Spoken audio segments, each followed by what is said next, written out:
The three congressmen you have here, two of them look like they really could and did play ball, and the other one looks like he could bomb you.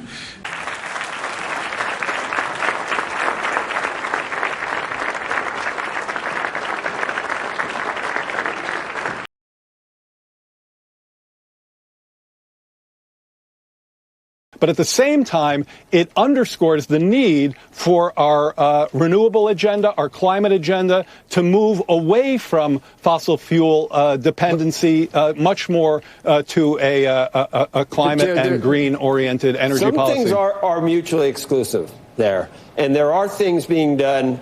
And someone actually tweeted to me the executive order from January of 2020 on shifting on the different things that were regulatory things that were put into play. And you know, Jared, the National Labor Relations Board wants all 401k plans to consider climate in considering, you know, whether an investment is suitable. Sarah Bloom Raskin, prior to the most recent issue with the invasion of Ukraine, was almost out in saying that, yeah, we want to cut off financing to the fossil fuel industry to keep this stuff in the ground. You can't say you're doing both, Jared. You can't, and it's going to be don't you think the transition is right? No, I don't agree with that. I think we have to transition to a more green energy sector. Look, this executive order I'm signing today also makes it official that climate change will be at the center of our national security and foreign policy. As Secretary Kerry, as our special presidential envoy for climate, with him, the world knows how serious I am about by appointing one of America's most distinguished statesmen and one of my closest friends speaking for America on one of the most pressing threats of our time. Even if we drilled as much as we could, the price of oil is still set globally by demand and supply conditions. And much of that supply is controlled by tyrants like Putin. And again, that's why we have resolved to speed our transition towards cleaner, more sustainable, and renewable sources of energy. How high do you think gas prices could go? I would not be surprised if we saw $5 gasoline some point in this, and that's going to be disruptive for many people. The path and the trajectory is clear.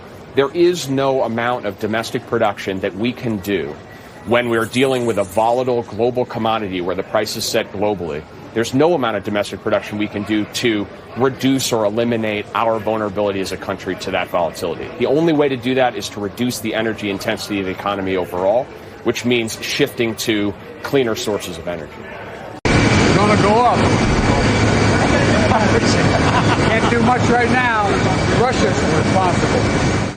How high do you expect it to go, and how long will that last? We do not know how long his war will last, but let's be clear, these increases are because of Vladimir Putin. This is Putin's war. These are Putin's increases. But doesn't clean energy just raise oil prices even more? Because we're still dependent very heavily on fossil fuels, and it's very expensive to get there. It is not expensive. Clean energy is the cheapest form of energy. Wind and solar are the cheapest forms of energy. So no, it does not. In fact, if you drive an electric vehicle, not that everybody can afford one, but just if there were a transition to an electric vehicle and you filled up today at the pump with your vehicle, it would cost you maybe between $50 and $60 to fill it up. If you charged it at home, it would cost you maybe $12 to fill it up. So we don't import Russian gas at all, natural gas. We don't import coal. We are in a different position, and that's good for us. But is it your expectation that the Iranian barrels do come back online if there is a deal here on the? That's certainly something that is a possibility, but of course you have to get to the deal first, and the reason for the deal is a denuclearized Iran. That's the reason for the deal. If there is a byproduct of increased supply, so be it. But the deal is. Look, number one, I think the way we deal with state lands is we have less latitude, what we say we can and cannot do. I've argued against any more oil drilling or gas drilling on federal lands. that we can and to stop that. I think we should, in fact, be looking at what exists now and making a judgment whether or not those in fact that are there, those wells that are there, whether or not they're dangerous, or whether or not they've already done the damage, and what we can do from there by trying to change the attitude of the members of the governors of the various state and the state legislatures. Now, we could pass national legislation, but I don't think we'd get it done in terms of getting the votes to get it done, to say all fracking that's going on now ends unless you can show there's some physical security need or worried about explosions, et cetera, which is a legitimate thing to worry about. But I would not allow any more.